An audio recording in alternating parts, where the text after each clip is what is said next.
السلام علیکم، میں ہوں آپ کی میزبان گل اور آپ کے لیے لے کر آئی ہوں ماہنامہ انسانیت۔ تو چلتے ہیں آج کے سیگمنٹ کی جانب۔ یہ تحریر ہے کشف فاطمہ کی ساہیوال سے۔ صبر اور توکل۔ میں کام سے باہر جا رہا ہوں، کچھ دن لگ سکتے ہیں، وہ فون پر بولا۔ لیکن ہم کل آ رہے ہیں، تم گھر رک جاؤ۔ دوسری جانب سے اس کی ماں نے اصرار کیا۔ لیکن میں اگر نہ گیا تو بزنس میں نقصان اٹھانا پڑ سکتا ہے، آپ دعا کریں۔ یہ کہہ کر اس نے فون رکھ دیا اور گھر سے چل پڑا۔ وہ لوگ 1 ماہ بعد گھر آ رہے تھے۔ عزیز کی ماں اور بہن بھائی نانی کی خبر گیری کے لیے بیرون ملک گئے ہوئے تھے۔ اس کا باپ وفات پا چکا تھا۔ گھر پہنچ کر انہوں نے عزیز کو اطلاع دی۔ 2 دن گزرے تو وہ گھر آنا چاہ رہا تھا، ان کے لیے کچھ تحائف لینے اور 2 دن بعد کی ٹکٹ خرید لی۔ اسے خبر ملی کہ مشتبہ ہونے کے باعث اس کے گھر والوں کو کرنٹینیا سینٹر لے جایا جا رہا ہے۔ حالات خراب پہلے ہی تھے وبا کی وجہ سے، اور اب یوں ہوا کہ لاک ڈاؤن کرنا پڑا۔ وہ مسلسل پریشان تھا، نہ ہوٹل میں رہنے کے لیے مزید پیسے تھے، نہ ہی کھانے پینے کا سامان۔ خبر ملی کہ لاک ڈاؤن کے سبب کوئی بس ٹرین مسافر کو نہیں لے کر جائے گی۔ وہ نکلا کہ شاید کوئی ذریعہ بن جائے۔ چونکہ وہ اپنی گاڑی پر نہیں آیا تھا، بمشکل ٹیکسی لی اور بس اڈے پر پہنچا کہ لوکل مل جائے تو چلا جائے گا، لیکن کوئی سبب نہ بنا۔ وہ رو دینے کو تھا، بھلا انسان تھا۔ ٹیکسی ڈرائیور نے وجہ پوچھ لی اور اسے گھر آنے کو کہا۔ گھر جا کر اس نے کھانا کھلایا۔ اس کے گھر میں صرف اس کی ماں اور باپ تھا۔ وہ اسلم اکلوتا بیٹا تھا۔ ماں سے سب حال بیان کیا۔ عزیز اس کے رویے پر حیران تھا۔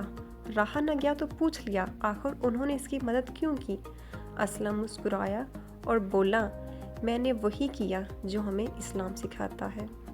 نبی اکرم صلی اللہ علیہ وسلم نے فرمایا، جس نے کسی مسلمان کی کوئی دنیاوی تکلیف دور کی، اللہ تعالیٰ اس کی قیامت کی تکلیفوں میں سے کوئی تکلیف دور فرما دے گا۔ جس نے دنیا میں کسی تنگ دست کے ساتھ آسانی کی، اللہ تعالیٰ اس کے ساتھ دنیا اور آخرت دونوں میں آسانی کرے گا۔ جس نے دنیا میں کسی مسلمان کے عیب کی پردہ پوشی کی، اللہ تعالیٰ دنیا اور آخرت میں اس کے عیب کی پردہ پوشی کرے گا۔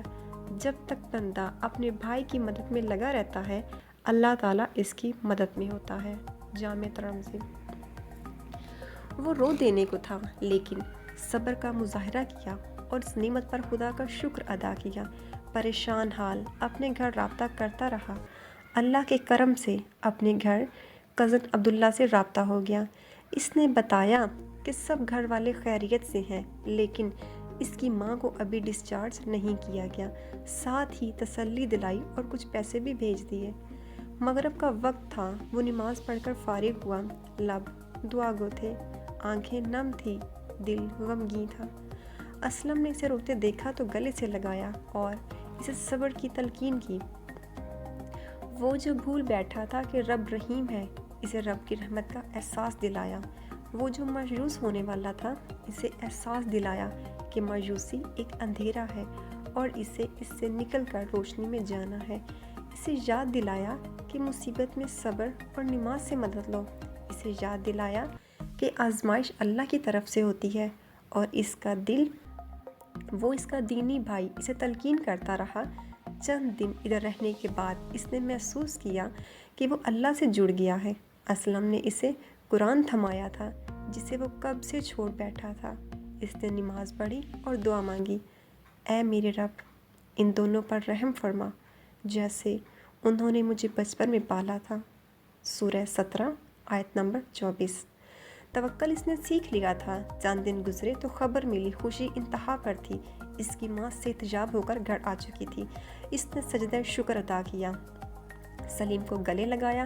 یقین پختہ ہونے پر وہ اب حالات کی بہتری کے لیے دعا کر رہا تھا۔ امید کرتی ہوں آپ کو ہمارا یہ سیگمنٹ پسند آیا ہوگا۔ ویڈیو کو لائک کریں، شیئر کریں، چینل کو سبسکرائب کرنا بالکل بھی مت بھولیے گا۔